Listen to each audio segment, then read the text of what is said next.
Argentina y Brasil son muchas veces dos grandes potencias rivales futbolísticamente, pero en algún caso también lo han sido militarmente.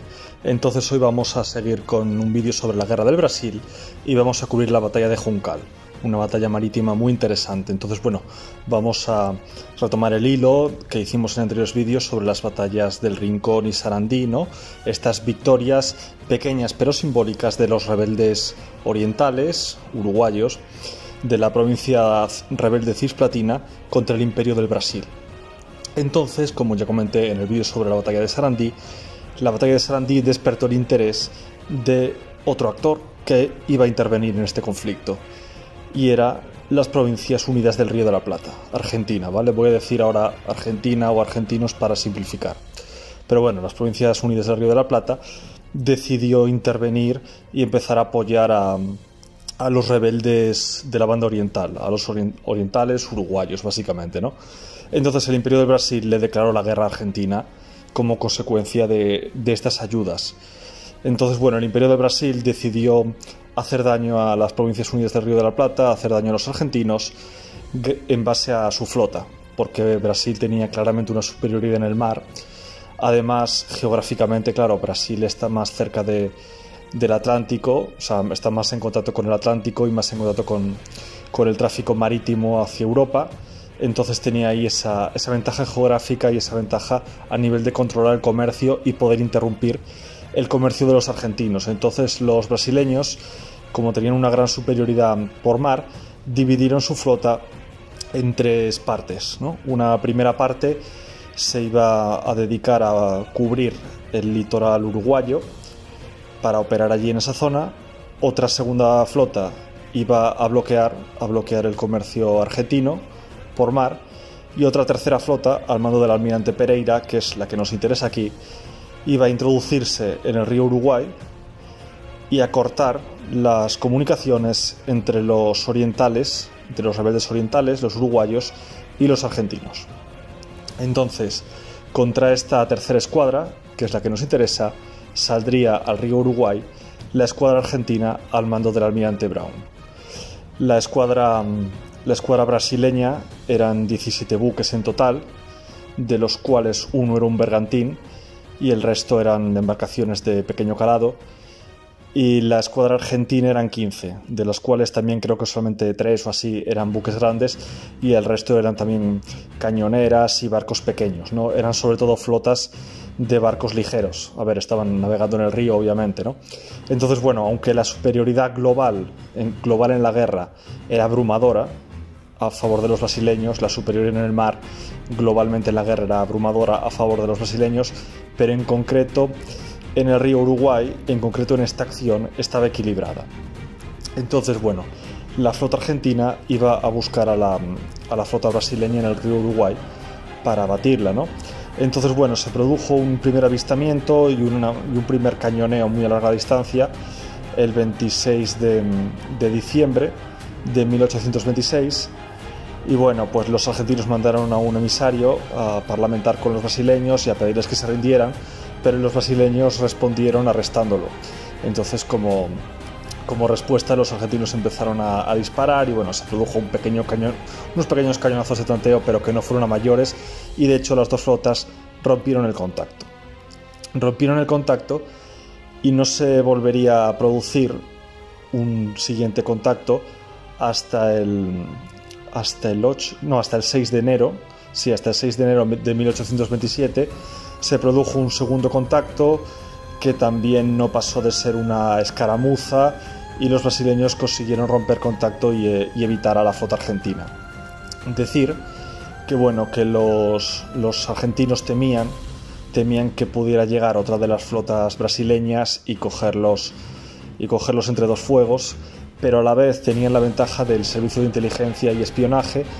Los argentinos estaban totalmente al tanto de los movimientos de los brasileños y podían anticiparse a ellos.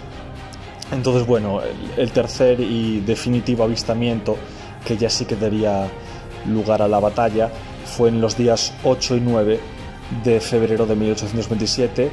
Pues estaba la flota brasileña navegando río abajo y la flota argentina les recibió en una línea oblicua y ambas flotas desde lejos empezaron a cañonearse. Es decir, que a lo largo de la acción cambiaría el viento varias veces, como era habitual en esa época del año. En esas épocas del año habría tormentas y cambios de viento constantes que afectarían bastante a la batalla. Entonces, bueno, al principio estaban ambas flotas cañoneándose muy desde lejos y ahí tenían ventaja los argentinos. Los cañones argentinos en general tenían un poquito más de alcance que los brasileños. ¿Qué pasa? Que los brasileños de repente tuvieron el barlovento y el almirante Pereira intentó aprovecharlo lanzándose hacia adelante con su escuadra, pero la maniobra se realizó de forma muy descoordinada y los barcos argentinos se descoordinaron y de hecho 2 de ellos se encallaron y quedaron fuera de combate.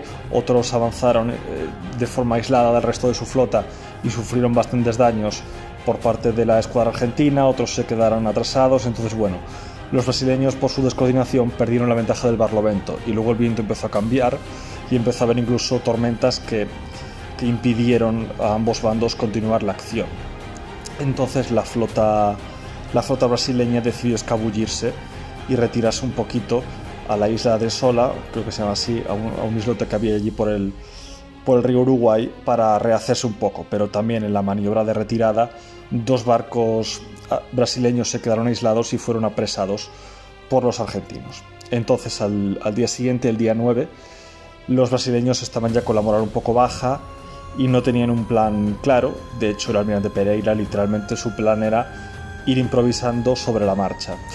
Los brasileños, en cambio, el almirante Brown tenía muy claro su plan de ataque e iban a avanzar de forma muy agresiva contra los brasileños. Entonces, en la segunda parte de la batalla del Juncal, aquí ya el 9 de febrero, los argentinos atacaron con mucha decisión y acercándose y buscando los tiroteos en las distancias más cortas, ¿no? Con la flota brasileña. En la flota brasileña hubo mucha descoordinación, los buques empezaron a responder de forma muy descoordinada. El almirante se subió uno de los mástiles con un megáfono, el almirante Pereira, para intentar coordinar las órdenes, pero no hubo manera y de hecho la nave capitana brasileña fue aislada en un fuego cruzado por parte de varias naves argentinas y cañoneada a corta distancia, sufriendo muchos daños. Los brasileños de hecho querían arriar la bandera para rendirse, pero la bandera la tenían clavada al mástil y no la podían arriar. Entonces, claro, seguían recibiendo disparos. Al final la nave capitana fue abordada y capturada por los argentinos. Los barcos brasileños intentaron retirarse. La maniobra de retirada se realizó también con mucho desorden y muchísimos barcos fueron apresados. Al final, entre barcos encallados en la orilla, incendiados o capturados, toda la escuadra brasileña quedó destruida y solo 2 barcos de pequeño calado consiguieron escapar.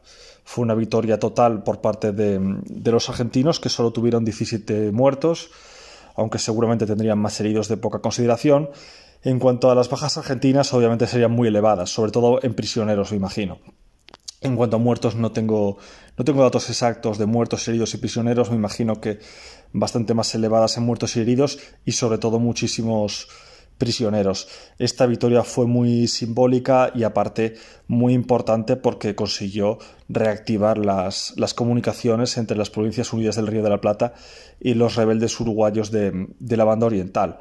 Aún así, esta batalla del Juncal no iba a decidir la guerra ni mucho menos. Se sucederían varias batallas terrestres que terminarían en victorias de los orientales, pero aún así, al no poder capturar de forma rápida Montevideo, pues la guerra con los brasileños iba a prolongarse. Entonces nada, hasta aquí el vídeo de hoy. Daré like. Antes de que os vayáis, os dejo los enlaces a mi novela histórica Universidad de la Guerra ahí en Amazon. Daré like, suscribiros y recordad que suscripción y campanita es la combinación ganadora. Adiós.